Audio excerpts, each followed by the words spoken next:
Welcome, or indeed, welcome back to Hands on Film.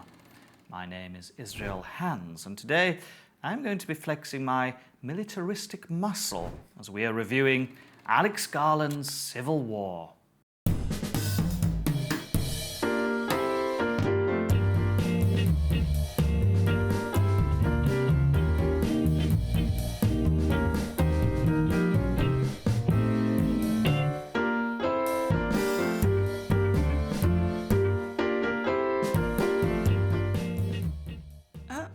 What's a militaristic muscle? Excuse me? Well, you said you're going to be flexing your militaristic muscle. It's a common expression. I don't think so. It is. It isn't. You've heard of it, haven't you? Well, Who are you anyway? Hi. I'm Oliver. And what do you do? Oliver is a historian. An historian. What? It's an historian. Oh, who cares? The historian, I would assume. I don't really mind. I'm somewhat of an amateur history buff, you know. Of course you are. Oh, yes. Which areas do you specialise in? Which areas?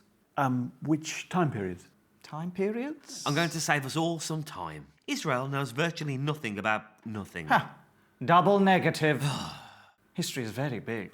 It is. So, why are you qualified to talk about this film? I have written a number of books on the American Civil War. Which one? The one that started in 1861? That's right, just checking. But you do know that this film is not set in 1861. I do. Israel, shut the up and get on with the synopsis. And I will keep this brief so that I can spend more time on the discussion with my fellow historian. Oliver. The film is played out from the eyes of journalist Kirsten Dunst Photojournalist. and is set during a civil war between an authoritarian government and a number of regional factions. We start in New York amidst power and water shortages and general civil unrest. Kirsten, along with her colleague, whose name I've forgotten, picks up an elderly man and young woman and go out on a road trip to Washington, D.C. in order to interview the president. En route, many shenanigans ensue. I'm not sure I'd call them shenanigans. You're new, so don't know how this works. I give the synopsis, you shut up and listen in awe. We then have a discussion where I enlighten the unwashed masses by telling them what they should think. Or, in other words, Israel rants nonsense for 10 minutes and then we go to the pub. As I was saying, en route they encounter various people and events such as stopping at a petrol station run by armed cannibals and some sort of hippie camp. That's not quite right. The young woman slowly learns what it is to be a photographer, and Kirsten falls apart. A couple of random drifters are shot. Drifters? Oh yes, car drifters, not hobos. Although random people do shoot a lot of other random people. There are many dead bodies. They arrive in Charlotte and realise Charlottesville. What? It's called Charlottesville. Don't be ridiculous. You wouldn't call London town, would you? Well, yes, but they're not the same thing. It may be too late for their interview as forces are gathered preparing to enter the capital. They head to the besieged White House. Why do you think they call it that? Because it's a white house. The president sends out a decoy, but Kirsten recognises it and heads inside with a surprisingly small number of soldiers. They find the president, who is none other than Ron Swanson. The end. Okay, thanks Israel. That was relatively concise and actually had some very slight resemblance to the plot. So, the moment we've all been dreading, what did you think? I don't know. Helpful? No, I think I understand what Israel is saying. When I left the cinema, I found that I needed to take some time to fully digest the film. Oh, yes, that's right, Ben. The director chose to try to make the piece apolitical, as the job of a journalist is to report the news and facts rather than necessarily giving their opinion. Yes, but that's not really possible. I mean, what photo you use, how you report it, it's always going to give some kind of political bias. Now, that is, of course, true. Fake news. And has been the same throughout history, which is why we try to get as many different sources as possible to contrast and compare. There were loads of loud bangs. Thanks, Izzy. I think what Israel meant is that there was a fascinating use of soundscape. That's right. Although not really my area, but I like the use of silence, which so many directors seem to be scared of. Terrified. And then followed by a loud explosion or gunshot. Bang! Can we just swing back to the political side of the film? This is clearly a hot topic at the moment. Ooh, didn't they change the name of Topic to Snickers? There will be inevitable comparisons to Trump, but the president character was only on screen for a couple of short scenes and they didn't attempt to create any physical or verbal similarities. Ron was excellent in Parks and Rec. He was.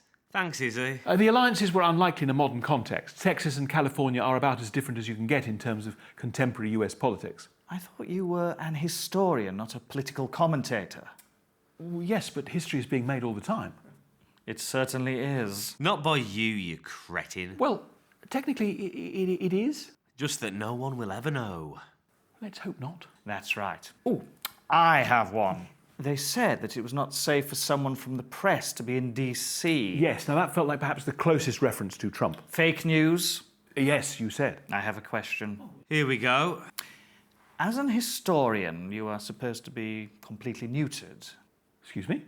I think he means neutral. Oh, I see where you're going. Unlikely. The press in the film are very much there as observers. They just record and don't get involved. But how does that work morally? If they see someone suffering, should they assist or just record? What if it is one of their own and they inadvertently become part of the story? That's what I was going to say, Ben. Of course it was. What about the actual film? Well, it was a little slow. But would you not say that was to create tension? The uncertainty of what was going to happen next? It actually reminded me of The Walking Dead. I'm not familiar with that. Okay, so it is about a load of crackheads roaming Canada. It's not, but let's not get into that right now. Why not, Ben? Because it has nothing to do with the film. Yeah, well, perhaps Israel was referring to the uncertainty. The fact that danger could come from anywhere at any time. Precisely. There was an interesting use of film. You're going to have to expand. Kirsten used a modern digital camera, but the young woman used an old film camera. So what's the significance? Well, as I was watching, I was thinking, why use film? It is hard to obtain, you can't take many shots rapidly, and so was impractical. Okay, actually a reasonable point. But then perhaps this old tech is more reliable, as it doesn't rely on constant charging, can be developed on the fly, etc. I am aghast. How were they able to keep things charged up when on the road, as there weren't any charging points? 3 in a row? They could have charged in the car. Charged what? The batteries. Which batteries? Any other critiques of the film?